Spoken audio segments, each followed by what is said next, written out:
Giga બાપાની ધારણા, છાણનો સૂંડલો લઈને ફરનાર માણસ, અને એ પરંપરાના મૂળ પુરુષ અત્યારે વર્તમાન બાપુ બેઠા છે.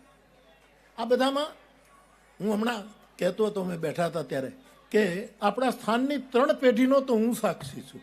અત્યારે જે વર્તમાન હોય એ, એના ગુરુ હોય એ, અને એના ગુરુ એનો, મારી અત્યારની ઉંમર પ્રમાણે હું સાક્ષી છું. એ બધાના આશીર્વાદ મને પ્રાપ્ત થયા છે. અને ઉત્તરોત્તર કોઈકની દ્રષ્ટિનું દિવેલ એમાં સતત પડે છે, અને જ્યોતિઓ વધારે ને વધારે પ્રજ્વલિત થાય છે. ત્યારે આ ધારણાને અમે પગે લાગીએ છીએ બાપુ, સત્તાધારની ધારણાને પગે લાગીએ.